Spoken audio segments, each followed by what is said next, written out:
Good evening and welcome to Gaana shot. Gaana shot में आप सबका स्वागत है। आज हम जाने वाले हैं into Siachen, sojourn to Siachen, where bravery is the norm. Or bravery is the where bravery is the norm is the motto of all those who serve in Siachen. For the simple reason, if you're not brave, you should not be there, right? Okay.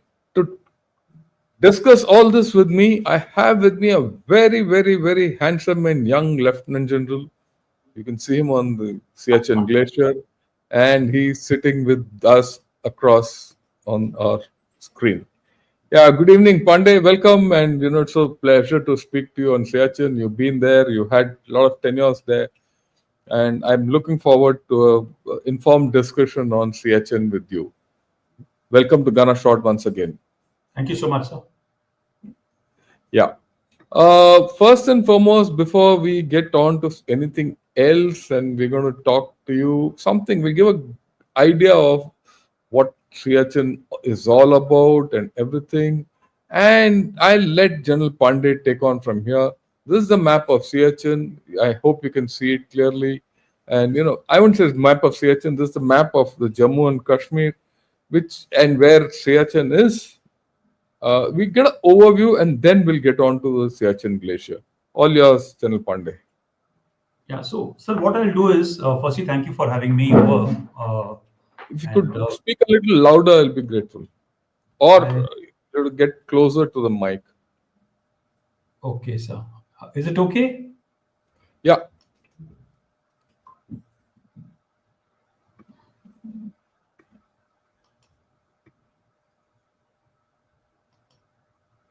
Now is it okay, sir? Yeah, first class. Okay. So what I'll do is that firstly, I know you really pushed me into this one because it was actually out of my memory. It's been a long time since I have been there. But the ultimate command of for anyone of a battalion is in operations environment, and it cannot be better than when you are at the highest, coldest, largest battlefield on the earth, and your men are spread across, and you need to meet, go, interact, and the challenge is that the Siachen Glacier claims lives, limbs, and my intention when I was told that I have to take my battalion to Glacier, I had decided in my mind that we'll come scratchless, and I think we achieved that. We are one of the first units to get awards and everything. But I will, what I'll do is, sir, I'll start from a little background and then come to a razor sharp watch under a lens about Siachen Glacier. And so let's dial back to 1947-48 when there was a deliberate attempt which was made to create a buffer, a comprehensive buffer between the Soviet Russia and presumed to be socialist India, right, sir? The British had taken their first step towards the Great Game. That was started with the partitioning of India. I don't think there was actually a requirement to partition India at that point of time, but an idea which was seeded by Muslim League earlier was brought back onto the table when this whole threat came about of Soviet Russia after a powerful Russia, Soviets on the neighbor, and they wanted to detach from the earlier colonial legacy which they had. So they partitioned, and very importantly, they didn't want any land linkages through Afghanistan, which they always thought will be more leaning towards and the Central Asian Republic to the social Soviet Russia, and therefore their focus was actually on Gilgit-Baltistan, and to a degree dividing. I think POJK happened by default, and they entrusted one of the most important person, Major Saab, who got the highest award of the Pakistan for ensuring that Gilgit-Baltistan, in which they actually killed virtually two company worth of soldiers while they were in sleep, and they took over this garrison of Gilgit, and thereafter we were not able to recover. But you look at this map, sir. So actually, 64,800 square kilometer worth of territory was lost in one stroke in form of Gilgit-Baltistan. And then came POJK, in which about 13,300 square kilometers was lost. So they actually never thought, sir, that depleted China, which will be towards the north of their erstwhile colonial, legacy, is going to be any future threat. If they have thought of it, I think they would have done something much more interesting to ensure that the Chinese could not assess or cross the frontiers of mighty Himalayas and how they are reaching out through Pakistan and everything. And on the other side, knowing the dirty mind of the Brits was possibly if they have known that this will result into infighting between these Browns and the Chinese, they may have still instigated this entire partition. And with this comes that great powers don't fight directly, sir. They have their fronts which fight their wars. And in this case of little great game which happened in our subcontinent against China was we came up as a front here. And of course, Pakistan became a front against India. And then we come on to Aksai Chin. What was the reason for Aksai Chin to go 38,000 square kilometers? You imagine, sir, imagine the prime territory. And while in this entire thing, our early leaders, their challenges were there, I accept, but they were trying to be good neighbors in a world where there are no such relationship.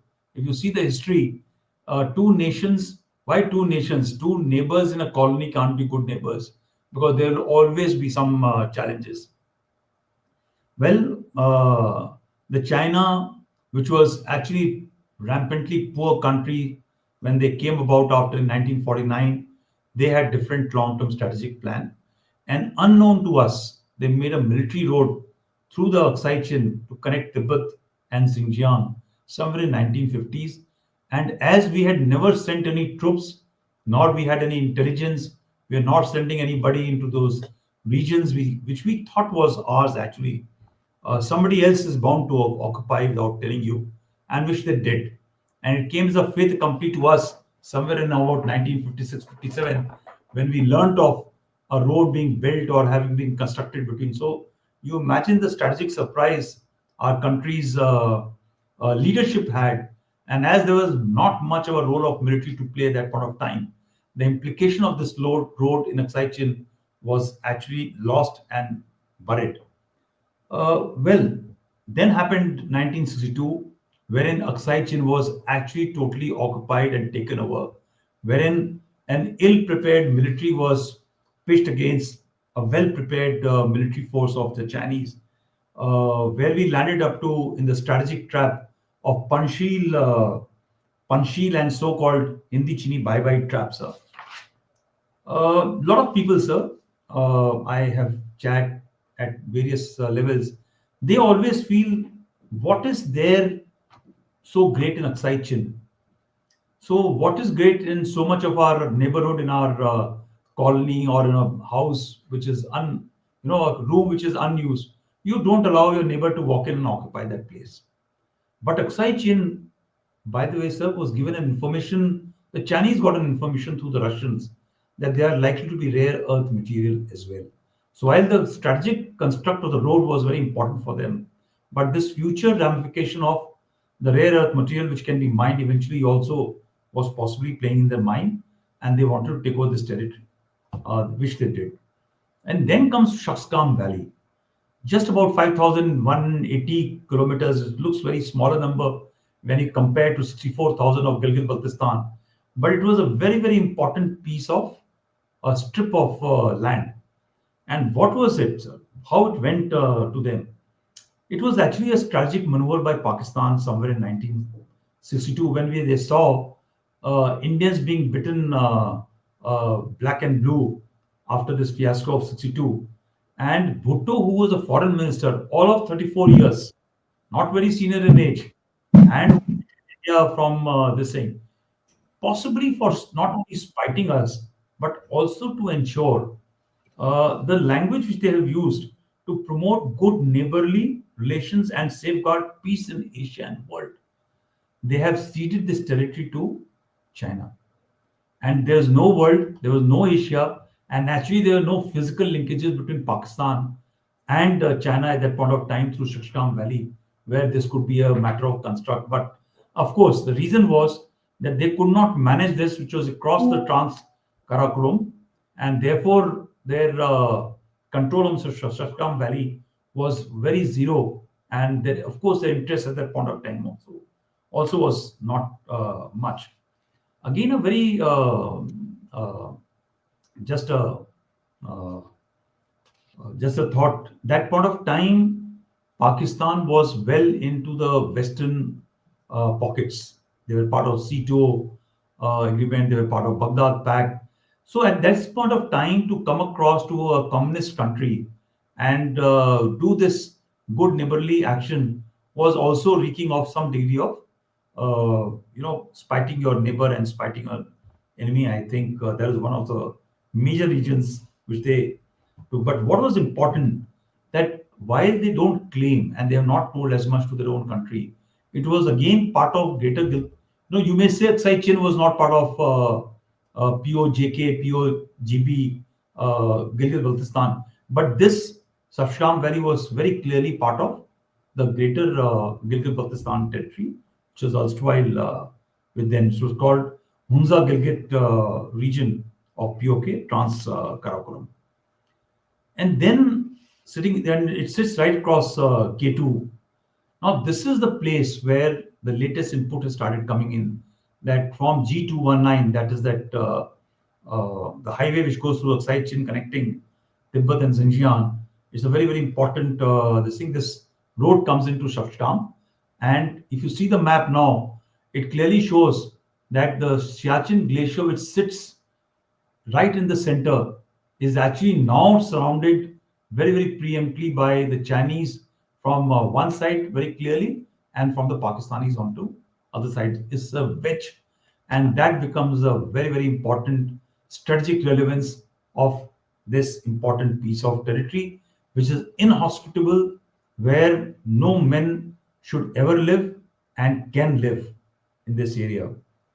While this road seems to be very through Shakshgam, looks an alternative connectivity to the that BRI road which comes further north northwest, but actually it has got major operational and strategic ramification, which it allows their forces to come as close as possible, and it allows him that from the uh, outer line of communication system to reach out to surround India and this region of Ladakh from multiple directions. Coming on to Siachen now, coming to focus on Siachen Glacier, it is part of Karakoram Range actually, and well, as is evident, is part of high altitude area, extreme cold climate. The summer temperatures dip to -25, winters go to -40, -60. In fact, there are times that you actually can't truly calculate the temperatures in that in the glacier. When the snowfall commences for tons of snow falls in a place, goes up to about 10 to 15 feet, one spell going over a period of 15 to 20 days. The weather is always inclement and the wind velocities are very, very high in this location. But what is the backdrop to it? When we fought this 47-48 dispute and we went for the Kranchi Agreement in 1949, as we could not actually reach out to the glacier, there was a ceasefire line which was decided up to the north of the Shiok River, in which there's a place called NJ 9842, where this north of Shiok River, in the south point of Siachen Glacier, NJ 9842 was decided, and Yeah, I'm thereafter, showing it with the this pointer. and then the line stated very clearly the northwards line will go, which will be decided mutually later on as a part of the Kranchi agreement, which was there. But over a period of time, somewhere the Indian mountaineers started learning that the Western teams are being sent across to the glacier for various expedition. And the first one came out to be in 1957, again led by a Britisher. And this gentleman came to a place called Billafondla. There are three major passes on Siachen Glacier on the Saltoro ranges. He came to Billafondla, crossed over, and then went back. In 1962, there's a Japanese come Pak-led expedition came, which climbed on the Salto Ridge a place called Sangri Top. And then a German expedition came somewhere in 19 again, in 1978, and they led an expedition which came right in the center of the glacier. Now these things were being learned by a very great professional by name of Colonel Kumar, who was commanding the High Altitude Warfare School in Gulmarg, a very prestigious mountain warfare and winter warfare training establishment. And when he learned of this thing, he launched expedition in 1978 and climbed Kangri top, Sia Kangri, Tiram Kangri 2, and he climbed it. And they publicized. Generally, Indian military is known to be very quiet. Our Indian government is very quiet, but somewhere it found a place in Illustrated Weekly, which was a very prominent magazine at that point of time, and it found a space on this expedition. There was no repercussion, international or national. But what was actually happening was that in the US, their maps in 1967, this ceasefire line, when they drew up, they made it showing northwards, northeastwards, Not, connecting to yeah, Karakoram Pass, right? And you imagine the statements were made by the government of the day. They said that it is possibly a cartographic error, and they voiced a concern. But this map very quickly got replicated all over the world. It was the earliest form of cartographic aggression, which was actually quite evident at that point of time. How you correct, how you take over space without actually fighting for it by using international powers and magazines and maps and stuff like that. So this is what actually kept on happening, and then eventually, I think the Pak generals realized that Indian army is now coming out to this area, and we need to occupy this territory. And somewhere in about early 80s, they made a demand to same London outfitter who used to supply equipment to us for a large scale Arctic equipment. And when this guy realized he also possibly was looking for business, he also informed our mountaineers that so and so demand has come. And I think Colonel Kumar was quite up and about and he understood what was the requirement. And he forced an expedition of about 70 men to go inside. And therefore, over a period of time, this operation Meghdoot was launched in 1984. It was a very, very tough one. While we reached out, we occupied the areas, but then Operation Raji was launched after 3 years, which was quite bloody and brutal because then we had to evict areas where Pakis had come up and we had to take over those areas. And this is how uh, Siachen actually came into being. It is about 2,600 square kilometers worth, 17 kilometers worth of Siachen Glacier from snout to Indra Cold, and it now clearly interjects between the China Aksai Chin, which I feel is again ours, even that period is northwards is also ours, and sits in a trijunction between Pakistan, China, and Aksai Chin, and India. So that is how I look at this entire thing coming up. But a couple of things which people possibly don't know. Pakistanis have been referring in even in international organizations and the world community have been talking of that the Pakistanis are sitting on the western slopes of Siachen Glacier. Right. We will have to understand that glacier is formed between two mountain ranges and is in valley. So technically, it will never have slopes going out. It will have slopes rising up. So on the side of the Pakistan side, this range is Saltoro Range and Saltoro Ridgeline. The Pakis are not sitting even on the top or any edge.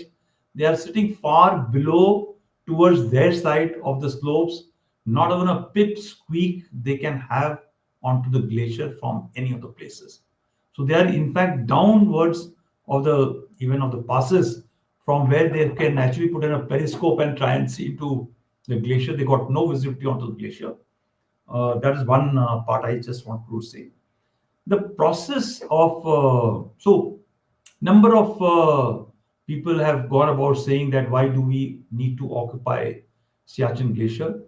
Maybe at 1984, the relevance may not have been understood at that point of time. I'm sure the strategic thinkers at that point of time would have known this is going to happen. But you now look at this glacier, that wedge which leads on to Ladakh, and when you see the Shiok River, anything which, when you vacate Siachen Glacier, while human movement may be difficult, but technology as it develops can overcome the physical challenges of geography, right?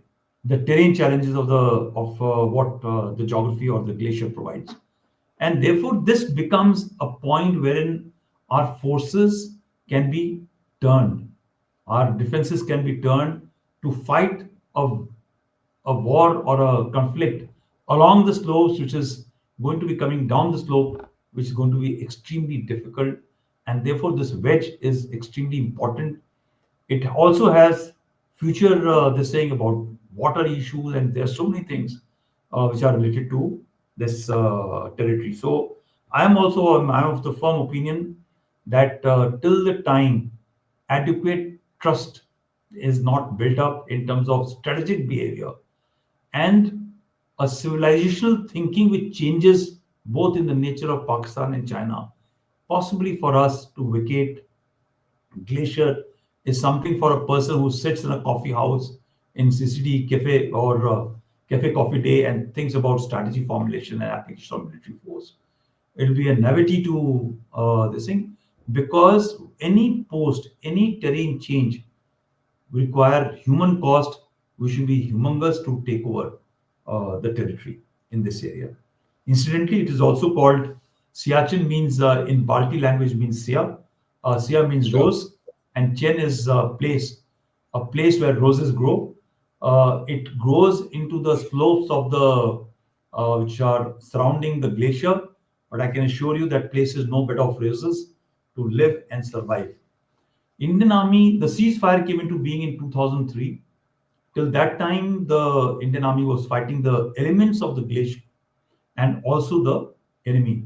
While we need to continue to watch, but the fight against the elements, come what may, the bestest of equipment can be provided to the soldiers there, but yet uh, the subject of cold temperature, the subject of paucity of oxygen and air, and the treacherousness of avalanches and opening of crevasses on which movement has to be done cannot be it is just cannot be made easy. You can make life a little bit comfortable, but of course it can't become easy in that location. So I inducted, sir, when you were there in 2003, and I took my battalion. The beauty of induction in this area is that it allows you we go through a great degree of training process through Siachen base camp in which Siachen Battle School trains our soldiers, and only the motivated ones who volunteer go up and they finish their tenure and come back and they are turned out accordingly.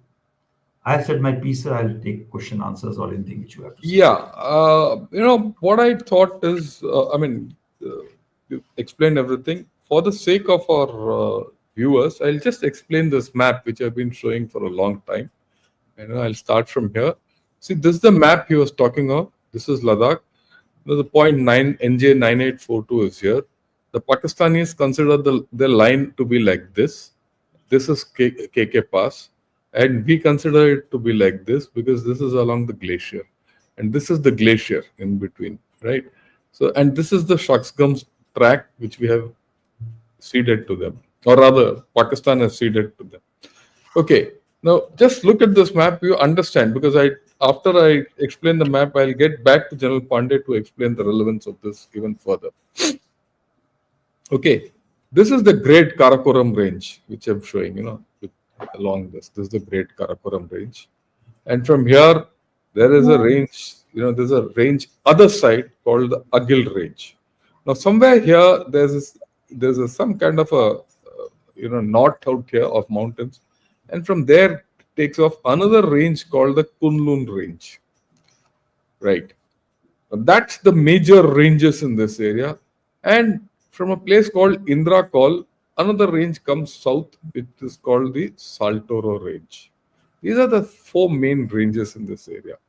Now, the Karakoram Pass is on the Kunlun range actually. It's not on the Great Karakoram, which many people don't know. And this NJ 9842 was somewhere here, south. The Pakistanis wanted this line to be like this so that they could occupy this entire area and this area would have been theirs. Now, just think if that area was theirs, if this is Pakistan and this is held by China, where would we have been? This wedge and in this area we would have been completely lost. Okay, now relevance. Indra Call is some kind of a knot out there, right? From Indra Call, when you go down, is the Siachen Glacier. It comes down, it comes down. At the base of this is the snout of the glacier where it starts. And from the south snout of the glacier flows the Nubra River. And the Nubra River and the glacier are between the Great Karakoram and the Saltoro Range. On the other side of the Karakoram Range, between the Kunlun Range and the Great Karakoram, is the Shyok River, which goes down south again here, as you see. Other side is the Depsang. And this is where we've just had this guys going back. So just think, if this glacier was not with us and Chinese were sitting at Depsang, they all had to jump across the Karakoram range and they would have been on top of us. Okay. Now, this is the Shaksgam River, which General Pandey was talking, the area ceded illegally to China. The Shaksgam River or the Shaksgam Valley is between a range called the Agil Range and the Great Karakoram. And now the Chinese are constructing a road. The G219 is a little north of this Agil Range. They're constructing a road through the Agil Range into the Shaksgam Valley. Okay. Now, when you go along the Siachen Glacier, this is the Siachen Glacier, you get to Indra Call. Short of Indra Call, in fact, you have a pass called the Siala, and from there you have a little away you have something called the Kondus Glacier. It is there that the Pakistanis are. The Pakistanis are nowhere near the Siala also. The Siala is held by us. Similarly, to the south is another major pass called the Bila Fondla, where, if you remember, he said there's a German expedition which came through. We are holding it. It is not the Pakistanis who are holding it. The Pakistanis don't see the glacier at all. They're further to the west. Now, the thing is, when you go to Indra Call, there's a glacier which runs away from the Indra Call to the north called the Urdok Glacier. And this Urdok Glacier goes into the Shaksgam River. And it is here, somewhere here, that the PLA keeps coming around.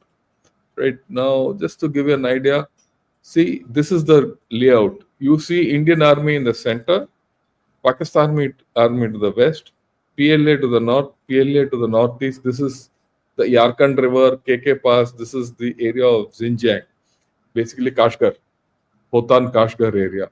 And this is the area of Depsang Naku.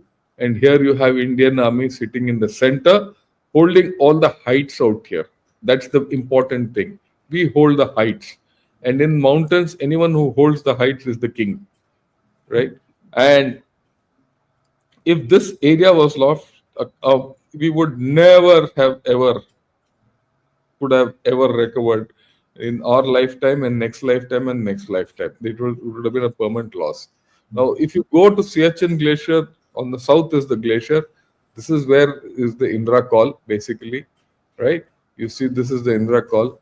On the right is a thing called Turkestanla, and here Gasherbom is one of those, 7,000 plus meter kind of a thing.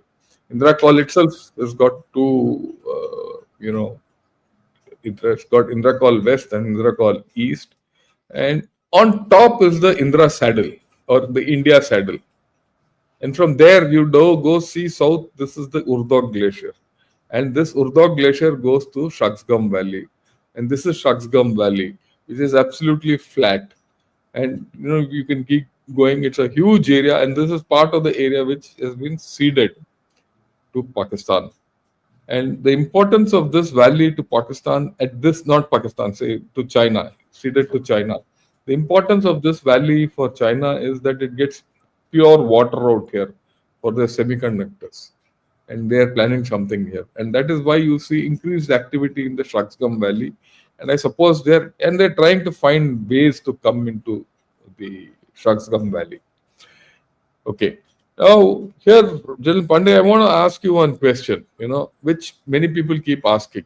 So, increased, and a lot of, in media also keeps coming up, social media. Oh, Pakistanis are active in the Shaksgam Valley, and they have camps in the Urdok Glacier on the south and all that.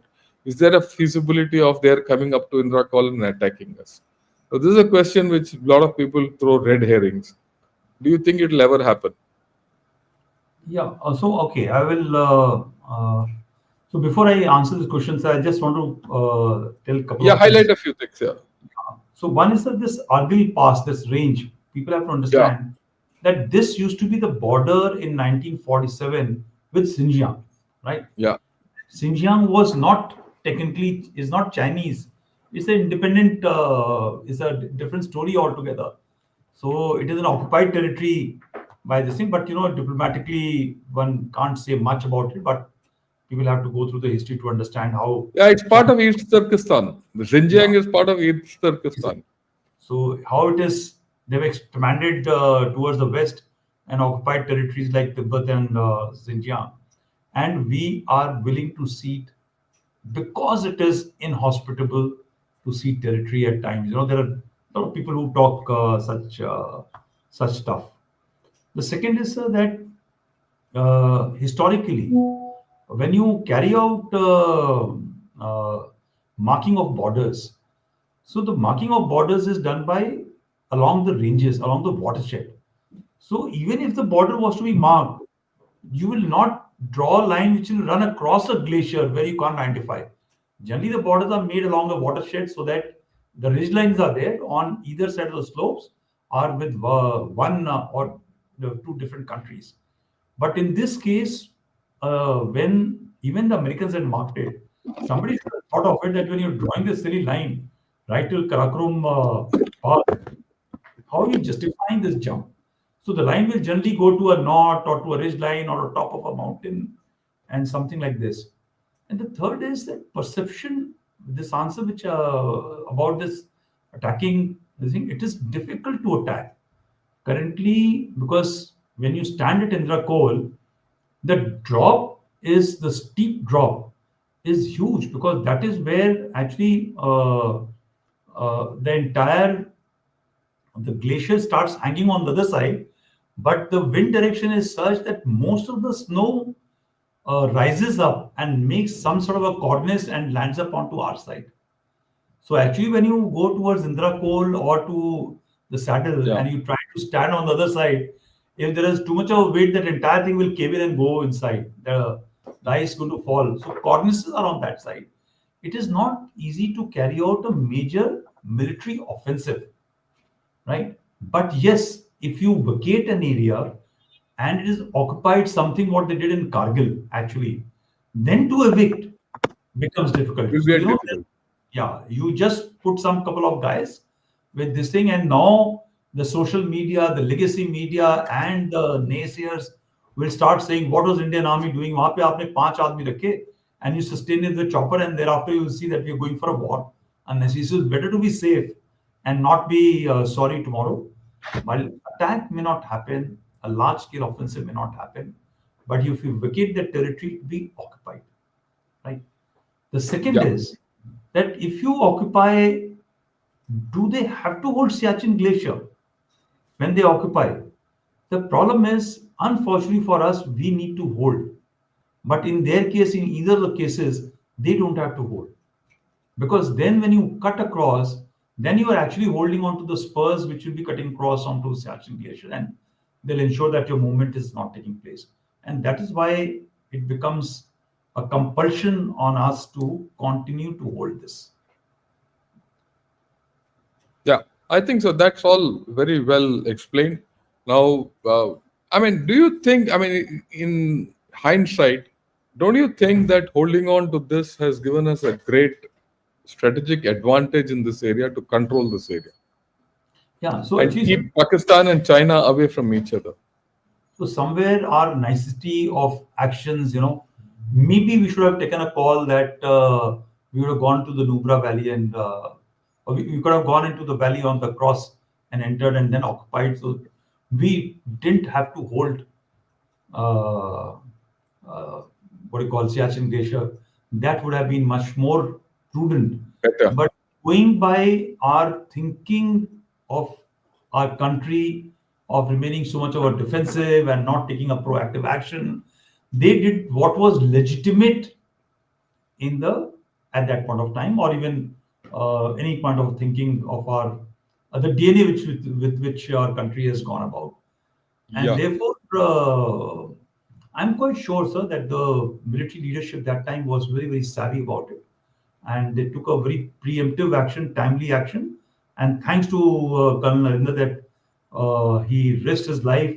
He was not a very young man when he led that expedition. And they occupied those territories. And I have been there in 2003, well about 20 years, 2 decades after it was occupied. While the habitat has improved, but yet, when I used to think about those men, how would they have moved Who with went those? there? Yeah. Yeah, those shoes which were their old-time shoes were not truly mountaineering shoes, and they were all wearing missed sizes, different sizes of shoes, negotiating those glaciers and crevasses with large scale of men. The that 102 brigade was 70 brigade was employed in this. It was not an easy job, and in you operating in Yeah. these areas when the communication there, the battery goes. You switch on the radio set, and the battery goes off. It is that cold. So, communication and everything was not so easy. While doing all this, they fought a bloody battle to retake heights which are still occupied by the Pakistanis at that point of time. Was not easy. And while the RT duels used to take place, the Pakistanis had the advantage of sitting into the covers in the mountains. Our men who were spread on the glacier did not have that advantage because when a shell landed, it landed next to you with the air burst. The casualties used to take place much, much severe and grievous. There's nothing to hide. There are no stone, there are no rocks, there are no bunkers which can be made. So you're virtually taking a shield of blocks of ice or blocks of what do you call snow to shield yourself actually. Yeah. So that's how it is. So let me take this question. Yeah. And we'll see. He says, is it possible to take Shaksgam Valley from the Chinese militarily? Yeah, so everything is possible militarily, right? The challenges of holding it on, your national commitment. The issue is not of Sakshigam Valley. When you open one front, there are other fronts have to be opened up. So you can't say I will fight a war which is limited to only to this one flashpoint and we need to take it. And then we have to also go back historically.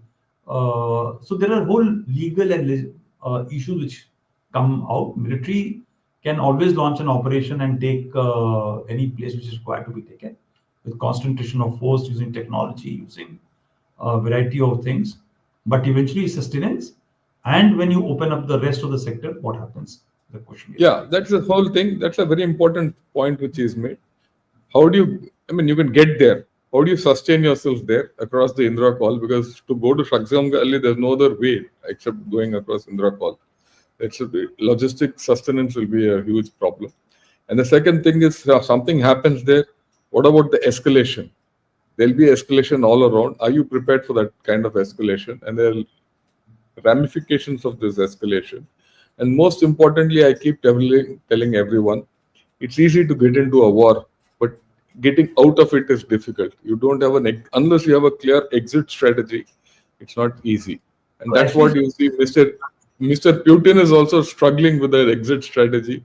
So is Netanyahu in Israel. Yeah, please. Shaksgam Valley has got a issue as well because it was always a disputed territory. It is also a UN mission table. Suddenly, you just can't turn up and say you take this check as a gift. It was not yours. It was still under contest. So whenever that resolution takes place in whichever form, let's say tomorrow Gilgit Baltistan becomes independent and they fight. There's a revolution which happens there, and they decide to join India, right? And they join this piece of territory which was actually theirs, will remain cut off. So how times will change, these borders change with time. We need to just wait and watch. Yeah, we'll have to see how things go along.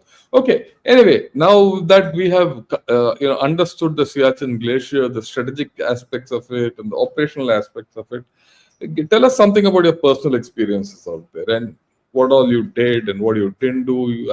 I'm sure you have some good photographs. We can show it. Yeah, so the high point of my battalion tenure was that we came scratchless. I think that is something which is unique. Generally, in spite of, I will not say it is only hard work. I think it is also luck factor, because great amount of training can just go away because someday you've taken all the actions, but yet the avalanche decides to come through. Yeah, this picture is on Bana, and that is a very young company commander. When we were inducting, so I had promised the men that I knew it was impossible, that I'll come visiting all of you.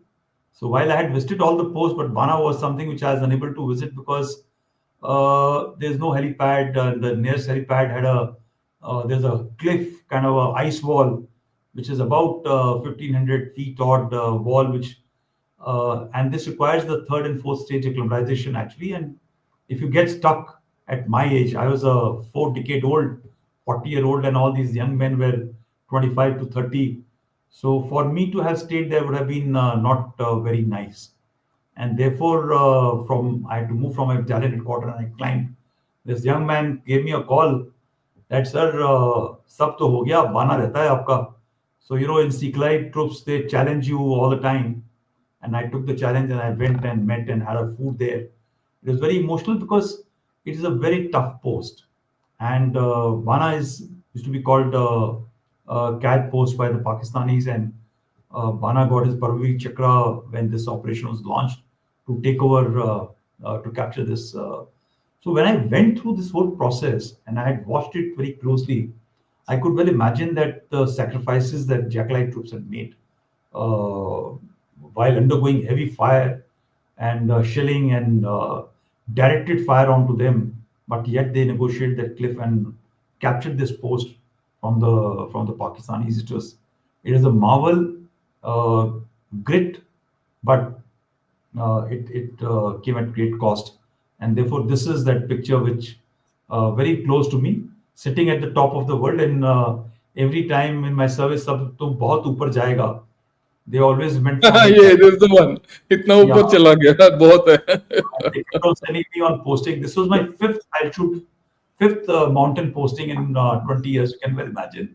I was very fortunate by Indian Army that they kept on sending me to the mountains. So once I Yeah. reached there, I told them कि अब इसके आगे और कितना ऊपर भेजना चाहती है फौज. Yeah, this is my headquarters, and you can see a nice block which is kept there, and my dark and the pen. And I'm sitting in my office one rare day where ice block becomes your table and you're sitting in the open. Very rare days, but yes, I think this is one of my this thing. This was last to last year when I was visiting one of my battalions on Glacier. This is at the battalion quarter location. I landed up there, and just to prep them, I spent about an hour and a half with these men to just say hello. Yeah, this is one of the posts. While I was finishing my tenure, you can see the beard. I had a huge beard because you can't cut. What people don't understand is that is a place where you can't touch metal to skin. If you touch skin to metal, your skin will melt or get stuck to the metal.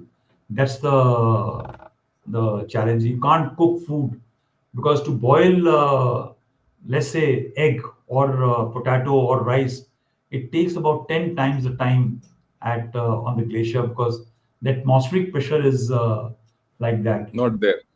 not there. And this was once I finished my tenure and I was coming down the glacier. It is a memorable walk. I walked 48 kilometers in one day, 42 kilometers in one day. And it was a challenge. So there were about 10, 12 soldiers who wanted to see that can we sustain it or not, and we all just walked in one down in one day. It was a good walk. I still remember very fondly. When we reached in the end, my legs were shivering like this, and then they brought this jacket and coat, and thereafter I shaved, and then after a few days we had celebration and Nach Gana after, because we had done the bit, we succeeded, came out without any casualties and stuff like that. So a moment of joy and happiness. I think there's a celebration happening. Yeah, this was something very iconic, and I was very fortunate that Honorable President of India, Dr. Kalam came, and a person of his stature, somebody whom I used to really idolize. I think manifestations happen for you that I had to be on that place, the point when they decided to get the president, or the president decided to come there. Uh, what actually touched me of this trip by the president was, and this is where I got possibly my gears shifted from tactical to maybe strategic, was I was thinking, man, ko kya brief karu? So, I was briefing him not about the glacier, but I actually told him that we are sitting on a wedge. When you look behind, you got the Chinese. When you look in front, you got the Pakistanis. And that is what the relevance of this place was. So while he immediately understood the operational strategic relevance, but he asked me that why is this so important for us? So he was looking at ecology. He was looking at ensuring that you don't spoil the glacier, look after retrieving the stuff, because this is your legacy which you'll be leaving behind for the future generation. And his talks were of much, much more evolved nature, and his connection with the men. So when he was talking to the soldiers, he's a South Indian, and he did not know much of a Punjabi. And there was another Siklai unit which was in the president's guard that time. And while he knew the troops, but we had a great time, and we was talking to the men. And then he tells me कि मैं English में बोलूंगा, तुम translate करना. So it was very interesting, for the soldiers to see commanding officer, the big man for him. So right, I'm standing there, and this gentleman, the president, is talking to me in English, and I'm translating in Punjabi to them. It was a very, very amusing sight. So you can see the chief of army staff, General Vij, and the commander, and this thing while I was briefing. The date was 2nd April 2004. Yeah, it is an iconic moment. I think while I met a number of other presidents, but I remember him uh, for his thought. This was during our training at the Siachen Battle School. You can see a cliff, and I'm doing that 4 point rappelling down along with one of the young officers. So in Siklai, if you don't lead from front, they will follow you, they will listen to your orders, but they will always be pulling your leg. So while I knew that I'm nearly twice their age, or 1.5 times their age, they're all average of 25, 28, 30 years, and I was about 40. But then of course you have to lead in front, lead from the front. Yeah, I got Yeah. great memories. In fact, I just want to add to this thing. Though General Pandey says, it's only in Sikalai, but anywhere in the Indian Army, you have to lead from the front. If you're a commanding officer and you're not up ahead with your troops, they don't look up on you, right? It doesn't matter whether you're in an armored unit or in an artillery unit or an infantry unit. Okay, uh, and for all of those who are listening on to this is the second time I'm touching Siachen Glacier. Earlier, we had General Sanjay Kulkarni coming and speaking to us about Siachen Glacier. Uh, and I must remind you, General Sanjay Kulkarni was one of the first persons who went and dropped onto the glacier. Right? He was, in fact, the first man who went there, the first officer who set foot on the glacier. And I would suggest you go back and listen to that also, and then connect with what General Pandey is saying, and you'll see the things actually in the correct perspective. Uh, General Pandey now has given you a large strategic overview with a personal experience, whereas with General Kulkarni, you will see only the personal experience coming out. So you'll get a full idea of the whole thing, right? And So from here, I went to Eastern Ladakh. Then I was commanding Eastern Eastern, Ladakh. yeah, Eastern So Ladakh. For me, it was total complete switch from Park to China, and both were into that wedge.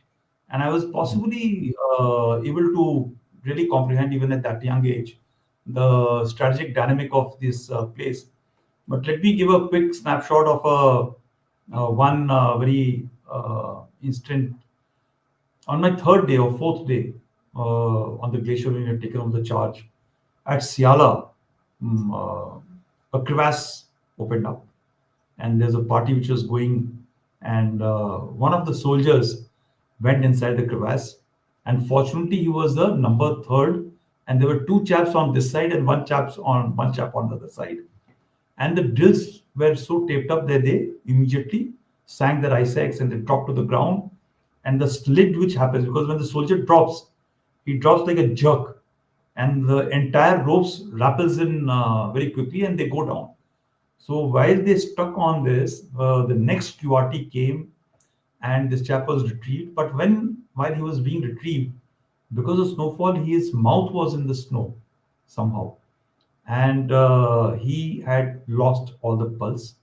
And you can well imagine the first week of Feb of a year anywhere is pitch cold, and it was very very cold that time. And I get a call from the company commander, sir, that he's P4. P4 means he's dead. There's no pulse, and the doctor had seen there was hardly anything, no movement. He was blue. Just on instinct, I told this guy, you while you're moving, I'll getting a chopper, but you move him along with a body, a soldier inside, a hapo bag. That hapo bag is there in which pressurized air is put in so that the guy is warm and he keeps on getting a pressurized kind of air. So therefore, this guy, they moved him along with the body, a soldier inside, and by the time they reached the helicopter and this chap was taken out, the soldier says, "Saab, kuch lagta hai garmi hai," and then they check out there was a pulse. So if the immediate action of the helicopter and the compliments also goes to the chopper pilots that they fly in with great risk in this area, and at flying at 21,000, 22,000 feet is not possible, and especially the gust of wind which comes into the glacier because it buffets the helicopter. I sat in the chopper when it just drops 1,000 feet and you are next to the glacier while you're flying at a very good distance, and you suddenly see what's happened, and now we are done, and these chaps are able to retrieve the control.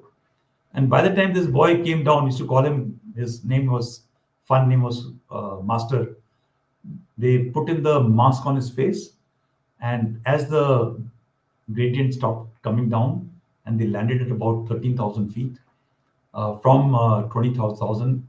So the drop in temperature, the increase in temperature, the drop in height, availability of some things, this boy survived, and he was alive. So there was something Yeah, of miracle which happened from P4. He became walking wounded. He had a back issue because of the jerk which took place on his back. And so there are multiple stories I can tell of the events. It was hard work, sheer hard work, but there's also a lot of luck which made us come through. yeah. I completely agree with what General Pandey says. Siachen Glacier and that whole brigade, that's why I said, the motto where bravery is the norm, you have to be brave. And it's not an exception. Bravery is not an exception there. Only the brave enter that place, right? And if you're not brave, you might as well not go there. And it's not easy to survive out there. Just to go through the survival, you have to go through a 4 week training. And after that, also, you might not be allowed to go up there because you're not fit. It's not that you're not brave, but you're physiologically not fit for many reasons. So you find those of us who've been there on the glacier, we've gone through, what shall I say, the fire of, you've gone through a ring of fire, though in the ice cold areas, okay, where you have to think out of the box every day.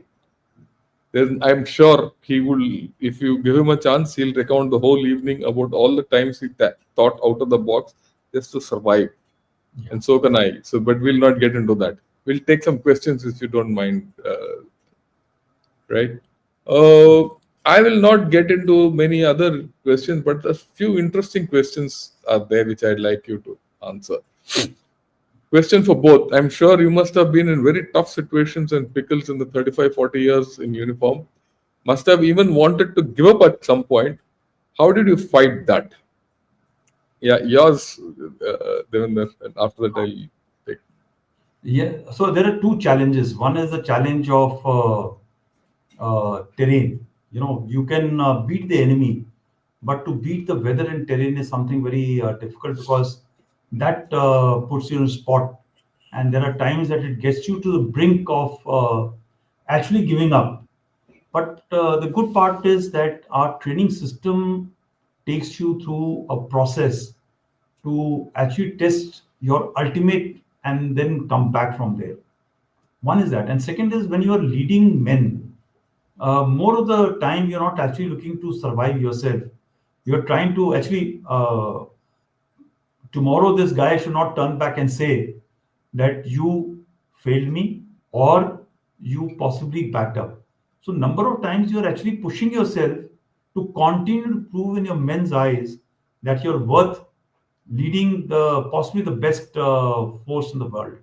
They're the best men. They trust you, and that trust, which is that implicit faith and trust in the officer, drives that officer to achieve ultimate of this thing. And you see so many guys who have given their lives, very well knowing that now they're going to the open in front of the bunker and the firing is coming, and they put this up to actually it is societal maneuvers they take only to gain that confidence to get the respect in men's eye. So number of times we fight. At times we fight for the flag, but most of the time I think we fight for the brotherhood which is there, which is developed over a period of time. Because when you go back home into the cantonment, a slight smile, like sir was saying that every man will only respect you in case you're leading from front.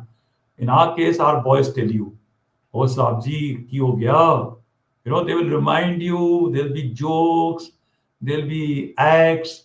So you know, all these things push you. But of course, I think your entire. You imagine that this year, 7 lakh people appeared for National Defense Academy, and only 3,000 or 4,000 got selected for interview. Then only 300 got selected, and you go through the process of 4 year training. So what comes out onto the other side is quite well tested, tried, and hardened guy who needs to uh, serve the Yeah, country. let me add, since the question was to both of us. See, the point is, I don't know whether at any point of time I felt like giving up. Because the Indian Army doesn't give you the luxury of giving up as an officer. Because as an officer, you have men you have to lead, and you have to lead them to their safety. You know, when you are in the Indian Military Academy, you're taught, you know, the safety, honor, and welfare of your men come first, and yours comes the last. Of course, the first is of course the nation. The safety, honor, and welfare of the nation comes first, always and every time. The safety, honor, and welfare of the men you lead comes next, and the safety, your own safety, welfare, and everything comes at the end.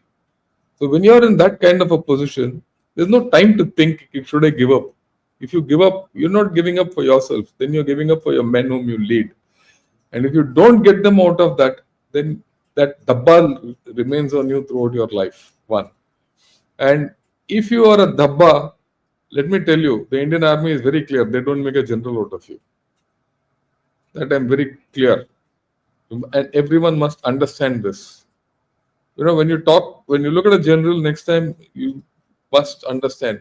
And this man is a leader who's gone through a ring of fire always. Okay, he set an example to his men. He's led his men, and he's fought for his country.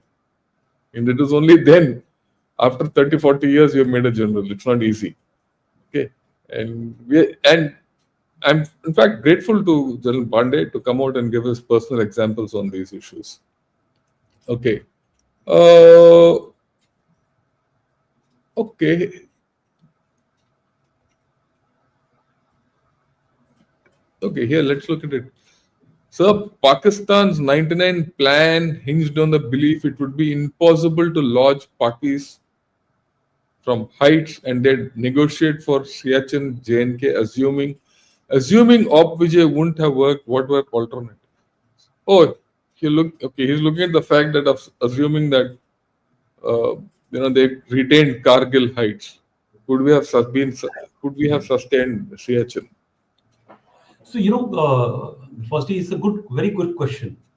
And I think when you go for a conflict, when unfortunately what happened is that Pakistani people who launched this operation, I don't think they looked at the strategic, they looked at a grand strategy in which they wanted to bring back Jammu Kashmir into the focus, which I think they achieved.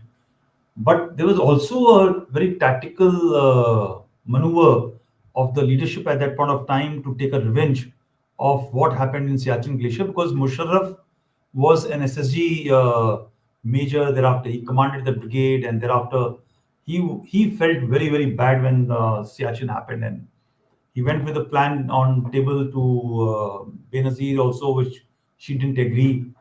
She agreed initially, but I think she pulled back later on. But when he became where he was, he took Nawaz Sharif, who had no clue. Actually, he was looking only at the business point side, and thereafter he took him for a ride. But yes, there could have been very high possibility that we would not be able to dislodge, because when you occupy heights, to dislodge from heights is nearly impossible. While I was also there for Opposite Kargil, I was in a sector which is very close to Mashko. I saw operations unfolding. Uh, it is it is very dangerous. You have to just only can imagine that you're climbing at 17, 18,000 and your nose and your mouth has been stopped. You can't breathe because that's the level of oxygen which is there is barren. There is just no oxygen. There's no greenery. There are only rocks to hide, and the shells which were falling on them were murderous. But this brave young men, officers who led the operations, they got it for us. And my deepest respect for every each one of them who passed away and who participated in this operation. But yes, if Opvija wouldn't have worked, then there are options of expanding the cost for Pakistan. It would have been costly to us also, but then instead of limiting, because that was a strategic decision given by the government of the day, that you will operate in the areas where in occupation or intrusion is taking place, you have to unlodge, and therefore we were constrained not to expand. A number of people, leadership in the military leadership, were wanting to expand, because then the cost of actually we didn't have to go directly to attack. We could have captured territory which was much more valuable, and therefore ensured that the this territory was given back in. So these plans are always there, but that point of time we did this, and possibly if we had not succeeded, would have gone for expanding the conflict into a proper full-blown war. Let me substantiate what he's saying. Uh, we were in the east. My personal experience, we were in the east. We have moved from the east to this area, and then initially we were being pushed up for Opvijay, and then later the people said, as we've been pushed out, don't push these chaps who come from far up to Opvijay. There are enough people out there. Push them into an area where they can go across. Okay, we prepared. Everything was ready. Let me now explain. Tell you, everything was ready. A matter of 2 days. Everything was ready. That after 48 hours, we were to start our operations when Pakistan put up the white flag. So if Pakistan had not put up the white flag, okay, we would have been across. And we would have been across at couple of critical places and deep in. Just I take it just from me. I won't about like to. I won't like to first, tell anything more. Yeah, it was a graduated response. First, we wanted to evict. It was nearly frontal. Thereafter, yeah. the people agreed, okay, you start engaging behind. Then certain air was brought in.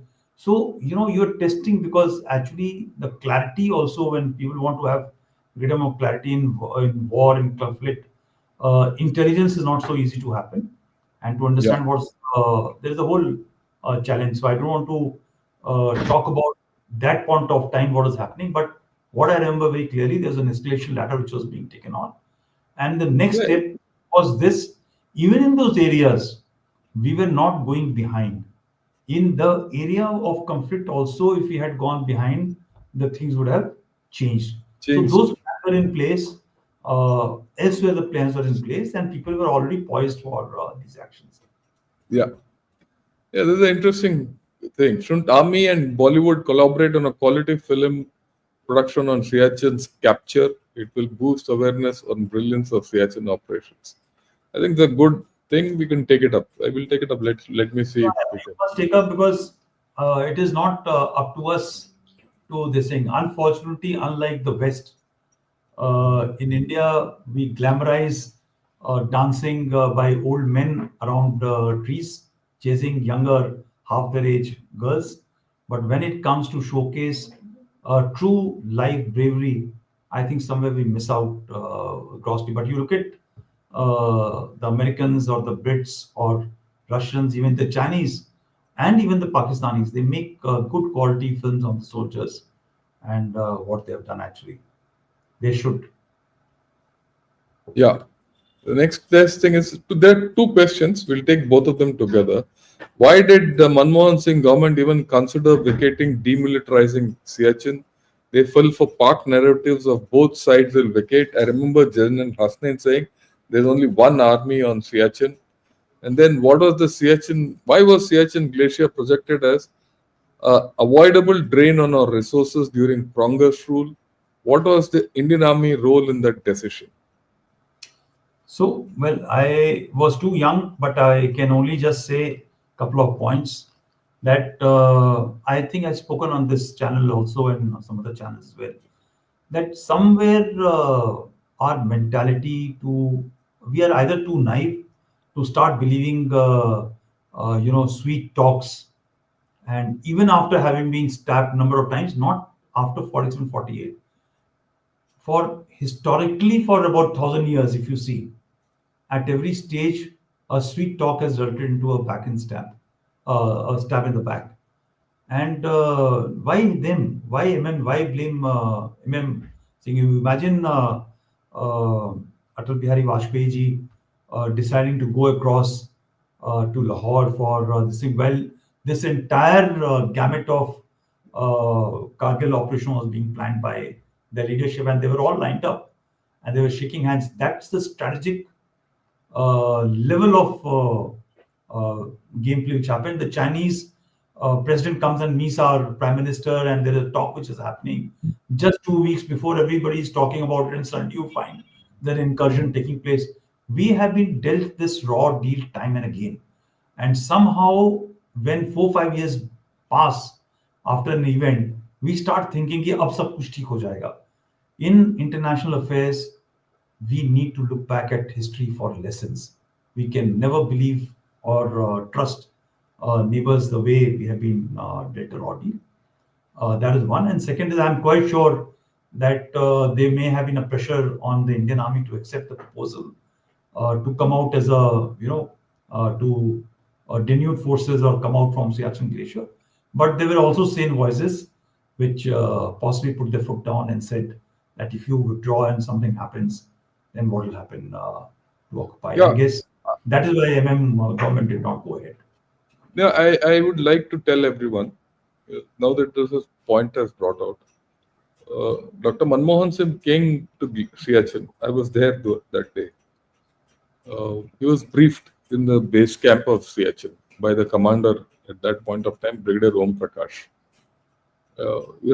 And when he was briefed, the whole thing, and the first question naturally, because you see, anyone who's sitting in Delhi doesn't understand the reality of the situation there. And you must commend this old man, who by then was quite old. He had a heart problem by then also. Who comes to Siachen, it's not easy. He comes there. Of course, we take care of him and everything. He's briefed. Look, this is the story of Siachen. And this is how people live here. And this is how we hold on to this area. And this is how the whole thing was. Okay. Now, the repercussions of this is not, I mean, like what? That was the first time probably he also understood that Pakistan is not there on the glacier. It was only India who's on the glacier. And if there was a vacation, it was only India who had to vacate. Pakistan didn't have to vacate. And if India vacated, Pakistan would have occupied. And then we wouldn't have got it back. Okay, then we wouldn't have got it back. And this was put across to him, and he went back. And after that, all talk stopped. Yeah. So to say that a particular Congress rule or some person, no, I don't agree with it. Like General Pandey says, we've always had this problem of the politico-military connect not being very great. This is our history. Our strategic perceptions were not very good.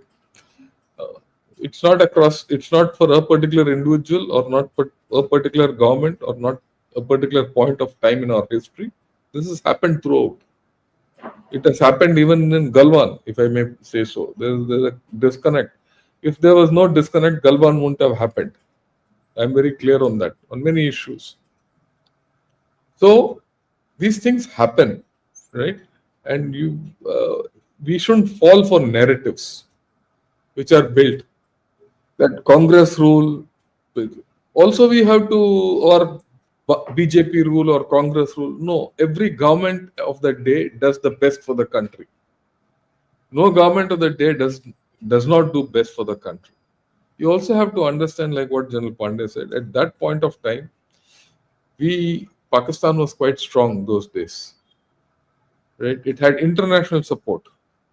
The Americans were sitting there in Pakistan and carrying out their operations against this thing. They had complete support of USA. The, the international opinion was not with us. China was not supporting us. Russia was nowhere near the power it is today. We are talking of 2002, 2003. Russia was still, what was the Russian Federation? People didn't know whether Russian Federation will exist or not. And we were just recovering from our 91 or reforms. Our reforms were taking off, and we were just getting some respect from the Chinese. Okay, and we were also looking, okay, let's do some handshake with the Chinese so that we can concentrate on Pakistan. So you have to understand that point of time, what is the geopolitical construct. Today's geopolitical construct is different. It is easy for us to talk all kinds of things here. But look at the guys who were at that point of time in chair, who are in charge of the safety and security of this nation and the sovereignty and integrity of this nation. Then you'll appreciate that what they did was for the best. And things have always happened for the best. Your final word, Devendra, after that we can close up.